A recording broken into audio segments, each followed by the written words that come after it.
ये कहानी सन 1980 की योशी गिनबर्ग की सच्ची कहानी है, जिसमें योशी अमेज़न के जंगल में खो जाता है और जो उसके साथ बीतता है उसे देखकर आपके रोंगटे खड़े हो जाएंगे। और इस स्टोरी से हमें बहुत कुछ सीखने को ही मिलता है और इस मूवी का नाम है जंगल। कहानी की शुरुआत में एक लड़के को दिखाया जाता है जिसका नाम होता है योशी गिनबर्ग, जो इजरायली होता है और जिसने 3 साल सेना में काम करने के बाद इजराइल को छोड़ दिया था। योशी आम जिंदगी नहीं जीना चाहता था, वो अपने लाइफ में एडवेंचर चाहता था, जैसे किसी खजाने की खोज करना या एक्शन भरी जिंदगी। इसलिए वो वोल्विया यानी साउथ अमेरिका में आ जाता है। यहाँ पर उसकी मुलाकात मार्क स्टेप से होती है, जो काफ़ी गुल्हन मिलाप होता है। वो दोनों जल्द ही अच्छे दोस्त बन जाते हैं। वो अपनी ट्रिप में काफ़ी इंजॉय करते हैं और वहीं पर उन्हें मार्क्स का दोस्त केविन गेल मिलता है, जिसे फोटोग्राफी का शौक होता है। केविन बैकपैकर कम्युनिटी का बहुत बड़ा लीजेंड था, क्योंकि उसने पूरा साउथ अमेरिका घूमा हुआ था। और वहीं पर उसे एक लड़की भी मिलती है जो योशी की तरफ काफ़ी अट्रैक्ट होती है और वो दोनों एक दूसरे के साथ रात भी बिताते हैं। और बाजार में योशी को एक आदमी पूछता है कि क्या तुम अमेरिकन हो, तो योशी कहता है कि नहीं, मैं इजरायली हूँ। और इस आदमी का नाम होता है कार्ल्स, जो योशी को एक फोटो दिखाता है जिसमें एक छिपी हुई इंडियन सभ्यता के बारे में बताता है कि वो जंगल की गहराई में रहते हैं, और सोने की नदी के बारे में भी बताता है कि मैं तुम्हें वहां तक ले जा सकता हूं। और फिर योशी मार्क्स और केविन को भी कार्ल से मिलने के लिए कहता है कि वो हमें सोने की नदी तक ले जा सकता है जिसमें सोना मिलता है, और साथ में हम एक छिपी हुई सभ्यता से भी मिल सकते हैं जो काफ़ी इंटरेस्टिंग होगा। पर वो नहीं मानते, तो वो उन्हें कार्ल से सिर्फ मिलने के लिए बोलता है। और फिर कार्ल्स उन्हें एक नक्शा दिखाता है जिसमें वो उन्हें बताता है कि यहाँ पर हमें वो इंडियंस मिलेंगे। पर केविन उसकी बात पर यकीन नहीं करता, तो कार्ल्स कहता है कि तुम एक फोटोग्राफर हो और वहाँ पर तुम ऐसी फ़ोटो ले सकते हो जिसे तुम्हें फोटोग्राफर की जॉब में काफ़ी फ़ायदेमंद होगी। और केविन राज़ी हो जाता है। फिर केविन और योशी मार्क्स को भी अपने साथ जाने के लिए मना लेते हैं और फिर वो जंगल में जाने के लिए तैयारी करते हैं और अपने साथ ज़रूरी सामान ले लेते हैं जो उन्हें जंगल में काम आएगा। और फिर वो हेलीकॉप्टर से अपोलो पहुंच जाते हैं, जहां से उनका सफ़र शुरू होता है। और दिन में चलने के बाद वो रात में रेस्ट करते हैं, जहां पर कार्ल्स उन आदिवासियों के बारे में बताता है कि उन्हें देखने में ऐसा लगता है जैसे वो आदि मानव के ज़माने के हैं, पर वो हमसे काफ़ी एडवांस है। और फिर से सुबह वो अपनी जर्नी शुरू करते हैं और कार्ल्स उन्हें कहता है कि जल्दी से चलो, बारिश होने वाली है। केविन कहता है कि आसमान में तो एक भी बादल नहीं है, तो बारिश कैसे होगी। और होता भी ऐसे है, कुछ देर बाद बारिश हो जाती है। तो केविन पूछता है कि तुम्हें कैसे पता कि बारिश होगी, तो कार्ल्स कहता है कि मुझे सब पता है। फिर रात में वो अपने कपड़े सुखाते हैं और कुछ खाना भी बनाते हैं। कार्ल्स कहता है कि तुम चिंता मत करो, कल हमें बहुत अच्छा खाना मिलेगा, क्योंकि पास में ही एक बस्ती है असराया नमस होता है जिसे वो अच्छे से जानता है। और अगले दिन फिर से वो चलते हैं और असराया नमस पहुंच जाते हैं, जो जंगल में एक छोटा सा कबीला होता है जहां पर सभी लोग कार्ल्स को जानते हैं। वो वहां पर पूरा एंजॉय करते हैं, खाना खाते हैं और रात रुकने के बाद अगले दिन वो वहां से चल देते हैं। वो उस नदी पर पहुंचते हैं जहां सोना मिलता है, तो वहां पर उन्हें कुछ सोना मिलता है। वो अपनी जर्नी को एंजॉय करते हैं। केविन भी वहां पर कुछ फोटोज लेता है।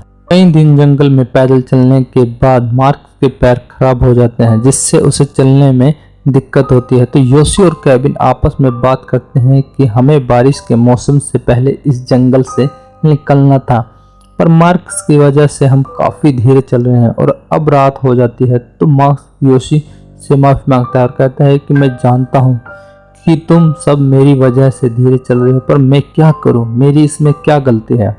सारी गलती तो मेरे पैरों की है जो खराब हो गए हैं, और इस वजह से हमारी दोस्ती में भी दरार पड़ गई है। तो योशी कहता है कि ऐसा कुछ नहीं है।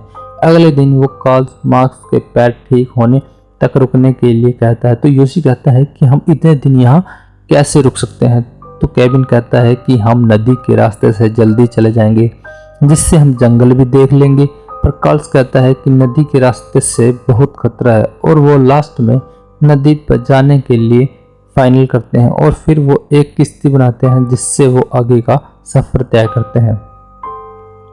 पर कुछ दूर जाने के बाद नदी में पानी बहुत तेज हो जाता है और इसी बीच केविन को कार्ल्स में उस बोट को सही ढंग से चलाने में आपस में बहस हो जाती है, पर वो किसी तरह अपनी बोट को किनारे लगा लेते हैं और फिर केविन योशी को कहता है कि शायद कार्ल्स को स्विमिंग नहीं आती और शायद इसलिए वो नदी से जाने से मना करता है और वो होता भी ऐसा ही है। कार्ल्स नदी से आगे जाने के लिए मना कर देता है और फिर योशी डिसाइड करता है कि मैं और केविन नदी से बढ़ेंगे और मार्क्स और कार्ल्स जंगल में हैकिंग करते हुए जाएंगे। फिर वो एक दूसरे को अलविदा कहते हैं और अपनी मंजिल की तरफ चल देते हैं। केविन और योशी पानी के रास्ते से आगे बढ़ते हैं। उन्हें नदी से चलना काफी अच्छा लग रहा था, पर जब वो काफी दूर चले जाते हैं तो नदी में पानी का बहाव काफी तेज हो जाता है। वो बोट को किनारे पर लगाने की कोशिश करते हैं, पर पानी का बहाव बहुत तेज होने के कारण वो ऐसा नहीं कर पाते और वो अपनी बोट को किसी एक बड़े पत्थर से अटका देते हैं और केविन स्विमिंग करके किनारे पर जाने के लिए जाता है क्योंकि केविन को काफी अच्छी स्विमिंग आती है और वो किनारे पर पहुंच भी जाता है। पर इतना वो योशी को किनारे लाने की कोशिश करता है तो योशी पानी के बहाव में बह जाता है और योशी भी किसी न किसी तरह तैरते हुए किनारे पर आ जाता है और फिर वो केविन को आवाज लगाता है, पर उसे केविन कहीं नहीं मिलता क्योंकि पानी का बहाव काफी तेज था।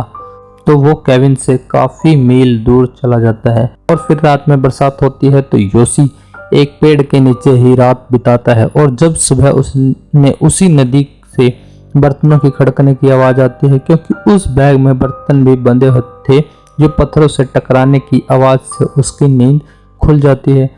तो वो देखता है कि उसका बैग जो बोट में रखा था जो बह गया था वो उसे पकड़ लेता है क्योंकि उसमें काफी सामान होता है जो जंगल में उसके काम आएगा और फिर वो उस बैग को खोलता है जिसमें उससे सभी चीजें होती हैं। वो बैग में एक डायरी को भी देखता है जो उसके दादाजी ने दी थी।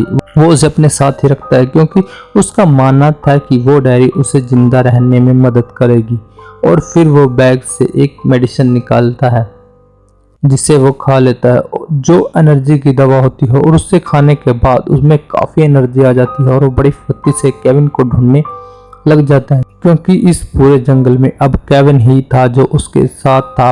पर वो उसे काफी देर ढूंढने के बाद थक के बैठ जाता है। फिर वो बैग से एक पेज निकालता है जिसमें वो एक मैप की ड्राइंग करता है और लिखता है कि मुझे हेल्प की जरूरत है। उसे एक रेड शर्ट में लपेट कर रख देता है ताकि अगर केविन यहाँ तक आए तो उसे पता चल जाए कि योशी जिंदा है और उसे मदद की जरूरत है। अगले दिन वो फिर से आगे बढ़ता है क्योंकि उसे पता है कि उसे सिर्फ आगे बढ़ना है तभी वो जंगल से निकल पाएगा, बट ये इतना आसान भी नहीं होता। और रास्ते में जब उसे कुछ फल पड़े हुए मिलते हैं तो उन फलों को तोड़ने के लिए जब वो ऊपर चढ़ता है तो उसे एक अजगर दिखता है और वो उसे अजगर को मार देता है। अब रात हो जाती है। इसी तरह उसके जंगल में 6 दिन बीत गए और रात को सोते वक्त उसे मार्क्स की आवाज आती है। मार्क्स उसके सामने होता है पर यह योशी का वहम होता है क्योंकि वो भूखा और अकेला होता है तो उसे हेलुसिनेशन होने लगते हैं। तभी उसे जैगुआर की आवाज भी आती है तो वो लेटर पर स्प्रे डालता है जिसकी मदद से वो आग लगाकर उसे भगा देता है। अगले दिन योशी जब उठता है तो उसका माथा यानी फोरहेड काफी सूज गया होता है क्योंकि उसके माथे में एक जोक घुस जाती है, पर वो उससे निकाल देता है और अपने सफर के लिए निकल पड़ता है। और रास्ते में उसे किसी बर्ड्स के अंडे मिलते हैं क्योंकि वो कई दिन से भूखा होता है तो वो उस अंडों को सॉरी बोलता है और उसे खा लेता है। आगे जाने पर वो एक ऐसी जगह पहुंच जाता है जहां पहले कोई कबीले के लोग रहते होंगे, पर अब वो उस जगह पर नहीं होते और योशी वहां पर आग लगाकर और जूते निकालकर अपने पैर देखता है जो काफी खराब हो गए थे, जिस कारण उसे मार्क्स की याद आती है कि मैं अब समझ सकता हूँ कि मार्क्स की हालत उस टाइम कैसी होगी और मार्क्स से सॉरी मांगता है। और फिर आगे जाने पर उसे एक जूते का निशान मिलता है जो बहुत ताजा होता है यानी कि कुछ ही टाइम पहले ही का है, वो काफ़ी खुश हो जाता है और केविन को आवाज़ लगाना लगता है, पर तभी उसकी नज़र उन अंडों पर पड़ती है जिसने उसे कुछ टाइम पहले ही खाया था और वो खुद पर काफ़ी गुस्सा होता है क्योंकि वो फिर से घूम कर वहीं आ गया था जहाँ से उसने शुरू किया था और वो जूते का निशान भी उसी का ही होता है। और उसे कार्ल्स की कही हुई बात याद आती है कि जंगल में तुम्हारा साथी नदी है और हमेशा नदी के साथ चलो, और वो नदी की तरफ चल देता है। और फिर काफ़ी बरसात भी हो रही होती है पर वो चलता रहता है क्योंकि अब उसे नदी के साथ ही चलना था। और वो नदी के पास पहुंच जाता है और फिर वहीं पर रेस्ट करता है क्योंकि अब रात भी हो चुकी थी।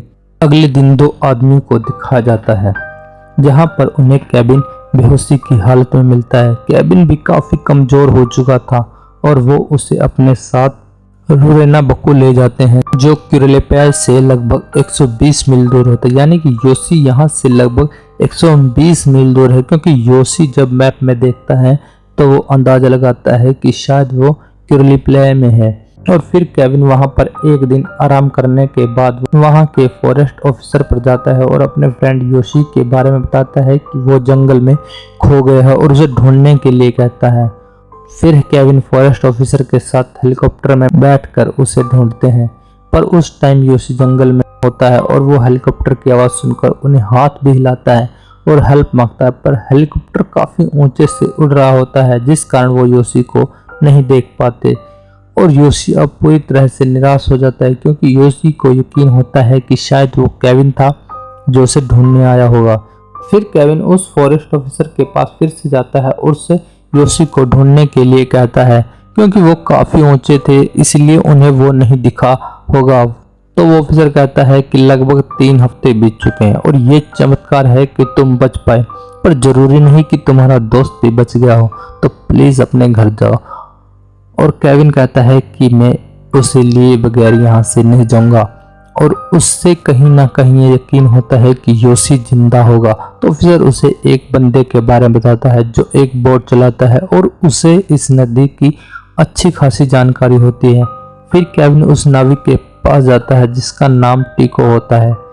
केविन अपने दोस्त को ढूंढने के लिए कहता है तो टीको कहता है कि उसे वहाँ पर पूरे 17 दिन हो गए हैं और वो तो अब तक मर चुका होगा, पर केविन हर हाल में उसे ढूंढना चाहता है। इसके लिए वो उस बोट को खरीदने के लिए भी कहता है। तो टीको उसकी बात सुनकर हाँ कर देता है। फिर वो दोनों उसे ढूंढने के लिए निकल पड़ते हैं। फिर योशी को जंगल में किसी की रोने की आवाज़ सुनती है। वो देखता है कि वो एक आदिवासी लड़की की आवाज़ होती है, पर वो योशी को देखकर डर जाती है।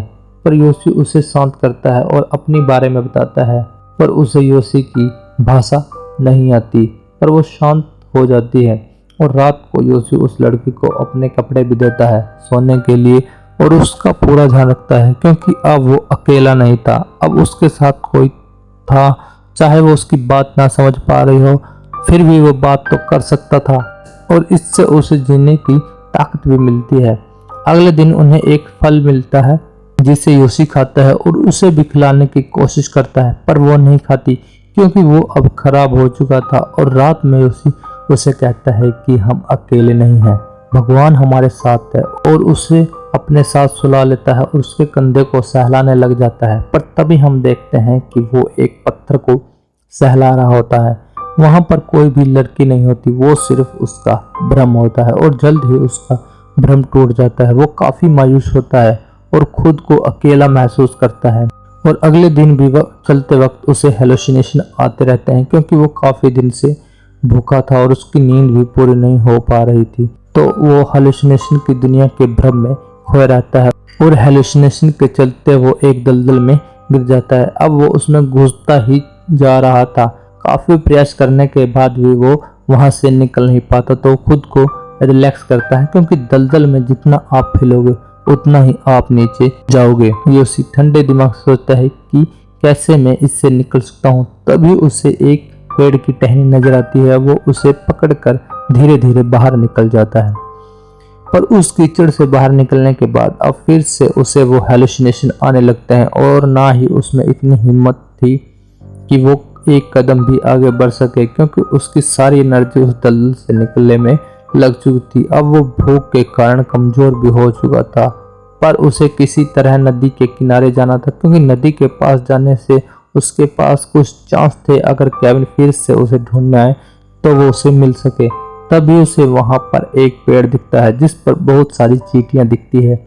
वो रेंगते हुए उसकी तरफ जाता है और अपनी शर्ट निकाल देता है और उस पेड़ को हिलाता है, जिससे सभी चींटियां उसकी बॉडी पर आ गिरती हैं। जब वो उसे काटती हैं तो वो बड़ी जोर से चिल्लाता है और पूरी तेजी से नदी की तरफ भागता है, क्योंकि चींटियों के काटने से उसके ब्लड की रफ्तार बढ़ जाती है और उस दर्द में उसे अपनी पूरी जिंदगी याद आती है और वो दर्द से भागते हुए नदी तक पहुंच जाता है। और फिर योशी नदी के किनारे बड़ी लकड़ियों से वाई का निशान बनाता है, जिससे अगर वो फिर से उसे ढूंढने आए तो उन्हें पता लग जाए कि योशी यहीं पर है। और वहीं पर उससे एक कछुआ दिखता है। वो एक बड़ा सा पत्थर उठाता है ताकि वो उसे मार कर खा ले, पर वो ऐसा नहीं करता। वो उसे जाने देता है, क्योंकि अब उसे लाइफ की इम्पोर्टेंस समझ में आ चुकी थी और वो भूखा ही सो जाता है। अगले दिन केविन और टिको, जो बोट का मालिक होता है, एक जगह रुक जाते हैं। टिको कहता है कि हम आगे नहीं जा सकते और कहता है कि तुमने अपनी तरफ से पूरी कोशिश की, पर अब हम क्या कर सकते हैं।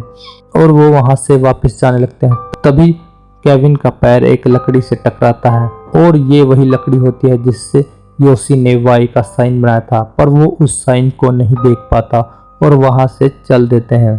और लकड़ी की आवाज सुनकर योशी, जो एक पत्थर के पीछे सो रहा था, उसकी आंख खुल जाती है। और जब योशी देखता है कि केविन, जो उसे फिर से ढूंढने आया था, वो उठकर उसकी तरफ जाता है। वो उसे आवाज भी लगाने की कोशिश करता है, पर वो इतना कमजोर हो गया था कि उसकी आवाज भी नहीं निकलती और केविन वहां से जा रहा होता है। योशी की आखिरी उम्मीद भी खत्म हो रही थी, पर केविन कुछ दूर जाने के बाद जब मुड़कर देखता है तो उसे योशी खड़ा हुआ दिखता है, जिससे केविन काफी खुश होता है और उस बोट को मोड़ लेता है। और वो योशी को गले लगा लेता है और कहता है कि मैंने कहा था ना कि मैं तुम्हें यहाँ नहीं छोड़ूंगा। और वो योशी को अपने साथ रोनेना बकू ले जाता है, जहाँ पर केविन को भी ले जाया गया था। और जब योशी वहां पहुंचता है तो सभी उसे देखकर शॉक हो जाते हैं और भगवान का शुक्रिया करते हैं। योशी के जिंदा रहने का सबसे बड़ा कारण ये भी था कि उसके दोस्त का विश्वास और योशी की हिम्मत नहीं हारने की वजह से ही योशी इस जंगल से बच पाया था। फिर योशी और केविन मार्क्स और कार्ल्स को खोजने की उम्मीद में ला पाज में जाते हैं, लेकिन वो वहां नहीं पहुंचे होते। उनकी कोई भी जानकारी ना होने के बाद भी केविन ने काफी हफ्तों तक उनकी तलाश की, पर वे फिर कभी नहीं दिखे। बाद में पता चलता है कि ऑथराइट्स यानी वहां की पुलिस को कार्ल्स की तलाश थी। वो पहले भी यात्रियों को ट्रैक पर ले गया था और न ही वहां पर भारतीय की कोई खोई हुई जनजाति थी, जैसा कि कार्ल्स ने दावा किया था। आज तक कोई नहीं जानता कि उसने योशी को क्यों चुना या वह उन्हें जंगल में क्यों ले गया। केविन ने अपने लाइफ को ऐसे ही कंटिन्यू रखा, यानी उसने फोटोग्राफी और एडवेंचर के लिए अपने जीवन भर के जुनून को कभी नहीं छोड़ा और दुनिया में अपनी यात्रा की डॉक्यूमेंटिंग की। अंत में इजराइल में ही बस किया, जहां वो अपनी पत्नी और 2 बेटों के साथ रहता है। उसने हाल ही में अपने खुद की किताब पूरी की, जो जंगल में बचाव के प्रयास और अनुभव का वर्णन करती है। और 10 साल बाद योशी अमेज़न जंगल में उसी नदी पर जाता है जहां लगभग उसकी लाइफ खत्म हो चुकी थी, और वहां पर वो घर भी बनाता है। और उसने अपनी एडवेंचर लाइफ को कभी नहीं छोड़ा था। और इस मूवी से हमें ये सीख मिलती है कि हम किसी भी परिस्थिति में हों, हमें कभी हार नहीं माननी चाहिए। तो ये थी योशी गिनबर्ग की सच्ची कहानी। तो आई होप ये मूवी आपको काफ़ी अच्छी लगी होगी और कुछ सीखने को भी मिला होगा। तो अगर आप हमारे चैनल पर नए हैं तो प्लीज़ चैनल को सब्सक्राइब ज़रूर करें और वीडियो को लाइक करें और अपने दोस्तों के साथ शेयर ज़रूर करें। And thanks for watching.